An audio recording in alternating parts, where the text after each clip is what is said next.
big wash on the old front. Fuck, this trail is rough as guts.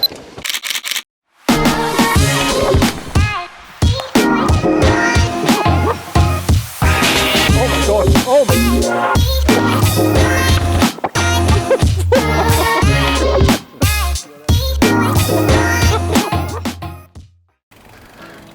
We're here at the Whistler field test, and this is the Specialized Stumpjumper 15. It's the alloy version. It's a carbon version as well, but the carbon versions don't allow you to run a cable actuated drivetrain. And this one you can. Bike has 145 millimeters of rear travel, courtesy of this Genie shock, developed in conjunction with Fox. Specialized in Fox teamed up, did some interesting things for that shock. It's got 150 millimeters of front travel, 29-inch wheels, and it weighs in at 36 pounds. Specialized says that this is the one trail bike to rule all trails. We'll see if that's actually the case in the full review, but for now, let's start off with some initial ride impressions. Feels pretty normal bike. Going super deep into the stroke. This bike just feels a very bicycle shaped bike. Okay, so that deep feeling is feeling less horrible when you got some proper chunder to get through. This trail is rough as guts. God, this bike's so soft, and that sounds like a purely good thing. Yeah, I don't know if I want this bike to like hold me up a little bit more maybe, but it does seem to like, once you get your weight on the rear, it really accelerates out of stuff. Yeah, it feels like you say, oh, it doesn't use all the stroke unless it really needs to.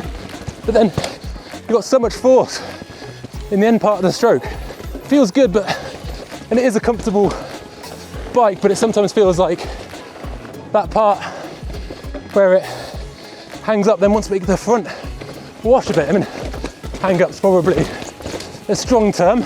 Tell you what though, bang for buck, immediately, this is pretty good. All the stability a long chassis can give you can suddenly feel like a bit of a curse as you're leaning the bike over and you feel that extra 5 mil here or there. That feels pretty good to me. All right, those are our first impressions of the Stumpjumper. Let's get into our more in-depth thoughts with some questions. I think actually I did the first ride on this one. I can't really remember what I said about it, such as my recall. What did I say? You said soft, deep, and easy. Heavens, now I remember. Yeah, it's. I think a lot of that comes down to the shock setup. And that's something we experimented with, during the review. This is a proprietary shock from Specialized called the Genie. You get 3 wishes. Yeah, you gotta rub the lamp. Maybe not proprietary, but like specific to the bike. Yes. Like you can run the bike with other shocks, but it's kind of optimized for this one. Yeah, super linear in its stock setting, but then with a kind of a little ramp at the end. Yep. So that was kind of the overwhelming sensation, was derived not necessarily from the geometry, but from the shock, at least initially. Yeah, and what that shock does to geometry. I think because you're sitting into the bike a lot more. Let's get into the question. So we'll start with climbing. All right. First question, we've got, this is the heaviest and cheapest bike on test. Does that hold it up on the climbs? I think, Specialized tend to just do a really good job of putting bikes together, right? They tend to, yeah. This, it doesn't ride like a particularly cheap bike. There were certain little things, the contact points maybe, but overall, I thought it was it's a very easy bike, both on the ups and the downs. Yeah. But to me, it felt that sort of middle ground geometry. It felt like it tracked really well, loads of grip from the rear shock. What did you feel? I think it climbs well. I did, like, having ridden the carbon version, I didn't find that the alloy version was like a dog on the climbs. I think it is heavy for a 145 mil bike, but you really only noticed it when you're like picking it up over something or like walking up a steep pitch. Pedaling it didn't feel that way. I think it has a lot of grip, and because of the way that the shock kind of seats you into the bike, you don't feel like you're working a lot more, you're just kind of like humming over stuff. What's the next question? Second question kind of plays into that. Does the shock play into the climbing? Well, that's it, because a lot of times when we, if you hop on this bike and you didn't know how much travel it had from the shock feel, it feels a lot deeper and plusher than most 145mm bikes typically would. Right. And I think that if you're on that sort of like climb where you're hunting for grip, the stock Genie setup with that very fluttery mid-stroke can actually really help you find that grip, all while giving a platform that is, well, like a chassis that's quite stable. There can be, Matt spoke a bit about sort of going quite deep, like a bit of lurching. Yeah, I think he had issues with like pitching the bike back a bit, but you can counteract that with a slightly different spacer setup in the shock, or even just running less sag. Yeah, I think that's something people will play with. Yeah, to me, it's like, it's funny that Specialized is almost exclusively talking about that shock action as a descending characteristic. Like, oh, it's going to descend like a bigger bike, which is true. It also climbs, I think, in a usually beneficial way, like a bigger bike too, where you do have like a bit more rear wheel traction, and it kind of just undulates through things. And this bike does have a climb switch. It does. Which you will be using intentionally or otherwise, because you tend to knock it a couple of times when descending. Well, at least we found. Yeah, there's like a spring actuated climb switch that it seems to be sprung the wrong way, so it wants to close. And I ended up just using a bread tie to keep it open. And I'm gonna get into it and see if I can like flip that spring around or something, but it is kind of counterintuitive the way that it wants to close. Yeah, absolutely. Anyway, question number 3. The BB is quite low, regardless of the geo position on this bike. Does that affect climbing? Same goes for seat angle. Yeah, it doesn't feel necessarily like a bike where you're really kind of on the front wheel, kind of high up and perched, you know, tracking. That said, I find that with even these low bottom brackets, you tend to kind of tune in relatively quickly. It doesn't feel like it sits a bit deeper, but it doesn't feel like it's scraping the ground. What did you feel? Yeah, I found the same. I think Matt was the one who was kind of commenting most on pedal height with this bike. To me, shy of any extremes where the bottom bracket is very high, I find that with any bike, I'm like planning my pedal strokes and kind of considering that. You know, I didn't find that like I was hitting the chain ring on climbs, and I think that's where you'd start to be like, wow, this is extreme. But in some ways it's got quite a similar deep feeling to the Rocky Mountain. However, I would say the Specialized on climbs doesn't feel like the Rocky. You feel so low because you're almost sat on like the wall of the support. Too. Yeah, you're like, okay, I know it's gonna settle in here, where the Rocky would kind of like drop out from under you sometimes. Yeah. But then seat angle, I think, you know, the effective seat angles on the sizes are fine. The actual is quite slack on this bike, and depending on your seat height, that starts to play a role. Counterintuitively, like I've ridden the S4 and S5 of this bike. It almost felt more annoying on the larger size. I think because that top tube gets quite long at pedaling height, where the S4 I found fit me really well on climbs. And it's just like happy to sit on top of the bike and motor up stuff. And the last thing I'd like to just comment on regards to the bottom bracket height is, as we'll get into the descending section, this is a really adjustable shock, and that really does, to me at least, really affected ride height when I went to a setting that I'd rather, I preferred for descents anyway. So it kind of is like it's almost like a double-edged sword. You know, the feeling that you chase for descents can kind of come back to you on the climbs for good and for bad, and we'll get into that. Time to get into the descending. I'm gonna hand you these. Sweet. So, my time to shine. For the descending, what's the overall suspension feel? I think your first impressions hold true to the way that I've had the bike set up. It's very soft, feels like it wants to ride deep. I find it reacts really nicely to consecutive hits in the way that you have so much rear wheel movement, but you kind of expect it to do what it does every time. I didn't find it was jarring.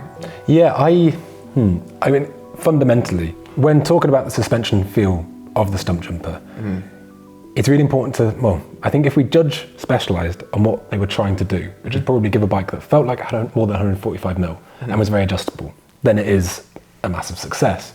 However, if we actually look at sort of, at least my real world experience of it, it absolutely, in its stock setting, it managed to give a bike that is amazing at taking repeated hits. You would never believe it had 145 mil. It's on par with some, that sort of fluttery mid-stroke or maybe a longer travel enduro bike.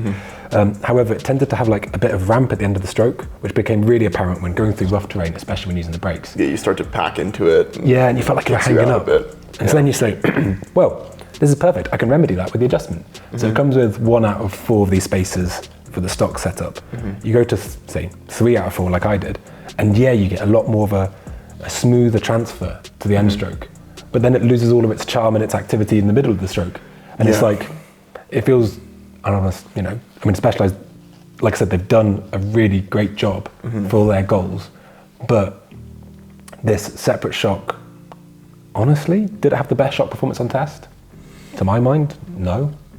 I think that suspension characteristic depends quite a bit on like how you ride the bike, like what your mannerisms are. I think if you're someone who presses into the bike quite a bit, it exacerbates those problems. I think if you have more of a lighter, you're trying to pick up over rougher sections and then aim for these contact patches where you can gain grip and then flutter over to the next thing. Yeah. I do think it really benefits that ride style. And perhaps there's an element of like, that's more what I aim to do, or that's just how I've learned to ride because I've ridden this bike a bit more. But I think it's an odd shock and bike in that way where it's not going to work for everyone. If you're like really trying to plow, you're going to have to run more of those spacers, I think. Yeah, and I'm definitely in that category of heels down, eyes up, hit things. So Which is like, it's a very good way to ride. I don't think, and that's like my point here is there's not like a right way and a wrong way to ride. Like both work quite well. But to my mind, it's not necessarily just the leverage ratio that's going on here. I would love it if, and we've actually seen it coming out with their e-bike now. Yeah, if there was some compression adjustment, just give us just a little bit more. It's like, it's not necessarily where you get to, but it's the speed that you get to there. And then I think you could then experiment running less of those spaces to get something that's still fluttery, and then you can tune it out with low speed. I feel like it's the speed of the axle. Yeah, this is true, because it's, if you could control the rate at which it was moving a bit more, that would be nice. Like I really enjoy how much it moves, but there are moments where you start to feel like it's not even packing in so much as it's just like accelerating so much, you start to feel like you're bouncing off the bottom of it. So before we move on, fundamentally, has Specialized done a good job on this shock?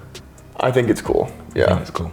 Yeah. Sweet. It's in my mind, the way I keep thinking of it is it's a very good first step. I don't know that it's like a fully solved system yet. Yeah, I mean, we'll probably talk about this more on the round table because we could go on for a long time. Yeah. But it's definitely worth playing with setup should you end up with a Specialized. Yeah. And it is a bike with lots and lots of good things to say about it. Let's talk about its geometry a bit. What was your favorite geometry position? I have played with everything, like the headset cup, -1, +1, all the flip chip orientation. I like the most bone stock neutral headset, high BB. I quite like the position of the low bottom bracket in terms of the body position, but I prefer the ride characteristics of the high bottom bracket. I'd be really curious to almost go sort of low bottom bracket and then steepen up the head angle. Yeah, I like that setup. It's fun in trail areas where you're not too worried about hanging up the BB on stuff. Like if you have good clearance, that's a really fun setup.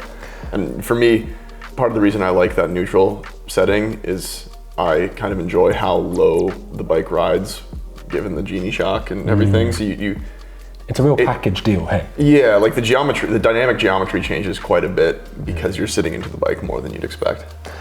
So they've reduced the travel versus the Stumpy EVO. Does it feel like it? I owned one of those older aluminum Stumpy EVOs, like the golden retriever bike that you see on like every trail everywhere. I think this is a more capable bike. I think that it's doing more with less. And do you think we'll see a resurgence of the EVO somewhere down the line? Because in some ways this is a really good way to offset the needs of the longer travel trail bike with the people that want the shorter travel trail bike. Right. I think what loses out here is that old Stumpjumper, like the, what was it, like 130 mil travel, more of a pedal focused kind of snappy bike. I don't think that you can make this bike feel that way if you stuff that shock full of spacers and maybe even increase your air pressure a little bit. I think then it starts feeling a bit more like that snappy, pedally bike, but inherently it's much more like the old EVO. But also it does set up, should they want to go down the EVO route, it sets them up very neatly for tackling the enduro issue they're having currently, where there seems to, rumours and patents filed for new enduro, we're not quite seeing it, don't know what's going on there, but it kind of could occupy that space. Cool, so what's one word to sum up the handling? Dario, I go first. I have a problem summing up anything in one word, so I'll let you have a run at this one. Okay. Predictable? Predictable. It's very easygoing. It feels like it hasn't got the over the front feeling of something like the Transition. but at the same time it doesn't have the high up front feeling of something like the Bronson. So it's a really nice, it feels like there's enough bike in front of you to feel very safe, but not so much that you somehow feel like you need to chuck it down really steep stuff to make it feel very alive. I'd say it's just an easygoing, composed bike. But then you can, like, what I liked about this bike is that you can kind of toss it into anything and know that you're gonna have a comfortable catch. Like, it might not always be the most composed through rough things. I think bikes with a bit more damping kind of carry their weight a bit better through that, but you can just like know that there's like a safety blanket to some things. I don't know how else to describe it, but it feels safe. You know? It does feel safe. I'd say the one, whilst I completely agree, and not to go too much into shock again, but there is sometimes a feeling of you can fall so fast should you be, that basically it almost feels like the front goes lighter. Oh, as you get caught on the rear, only through like really choppy tech, but again, a bit more damping, and maybe that could have been remedied. In some ways, it's just classic Specialized. It's well executed. It's got quite a wide sort of net for a lot of different riders, and as we've seen in recent years, them really going down this adjustability route. Right. And it is, you know, maybe not compared to the Rocky in terms of the most adjustable bike, but in terms of a blend of useful adjustments and being able to tune the shock feel, this is covers off a lot of bases. I love Rocky's reach adjust. I think that's the one thing that Specialized is missing out on here. And can you explain the difference? So like they both have an unusual headset to allow for some sort of adjustment. Rocky's is oval shaped to allow for plus or minus 5 millimeters of reach, and Specialized is kind of like a concentric tilt that allows for plus or minus 1 degree of head angle. To me, I think the reach fit is like a more meaningful difference for riders than it becomes about a very drastic, and not about ride dynamics. Right. About making the bike fit the person. Yeah, and a degree of head tube angle change is pretty significant. I think you kind of would want to be somewhere between those degrees as opposed to a full sweep. So that's what the Stumpjumper is like to ride, but what's it like to live with? Well, let's tune in with Pinkbike's Mike Casimir. We're here in the garage with a Stumpjumper 15. We're gonna go over what this bike is like to live with. We'll start off with the geometry adjustments. Those are easy to make. A little flip chip here on the chainstay. It also comes with cups, allows you to adjust the head angle. Those are simple adjustments, don't need a ton of mechanical know-how to make them, so that's a good score on the livability index. We did notice some creaking from the frame. These bolts, just gotta keep an eye on them. It's been pretty dusty, pretty dry. This bike's been ridden hard, but that is one thing to keep an eye on. Other things, really good in-frame storage, Specialized, one of the originators of that. This one works well. It's really cool to see the tool on the outside also. One of our filmers, he doesn't like in-frame storage at all, so he was really happy to see the tools on the outside of the bike. But here you get kind of best of both worlds. This opens really easily, tons of room for things, but then you got your multi-tool right there, quick, easy access. Other things to note, the cockpit, a little bit on the cheaper side. The bike also is not the most expensive, but just kind of the bar and stem, pretty basic stuff. But again, concessions need to be made to hit those price points. Final note, as far as livability goes, dropper post does have a 180 dropper post. Some of us would have liked to have a longer one, something you can swap out, but it'd be cool if all the bikes had long dropper posts that could just have the height adjusted. Another point when it comes to what this bike's like to live with, the shock. There's been a lot of talk about it. Some people think it's proprietary. It's not. What I mean is you don't need to run this shock on this bike. Say for some reason it did have an issue and need to go in for service, it'll fit any standard shock that has these dimensions. So yeah, just something to keep in mind. It's not proprietary, it's a little special partnership between Fox and Specialized, but there's other options out there. As far as the overall livability score goes for the Stumpjumper 15, I'm gonna say it's pretty easy to live with. Doesn't need any special tools, the adjustments work, overall well thought out, nicely made frame. Now we're gonna toss it back to the guys inside and see what they have to think as far as the pros and cons of the Stumpjumper 15. That was Pinkbike's Mike Casimir with the livability score. But let's get into some pros and cons. I'm of a pretty sunny disposition, so I'm going to go for the pros. Fundamentally, things that can be really apparent to you when you hop onto the bike is that this bike feels quite simply like it has more than 145 mil of travel, and is really, really sensitive, especially in its stock spacer setting.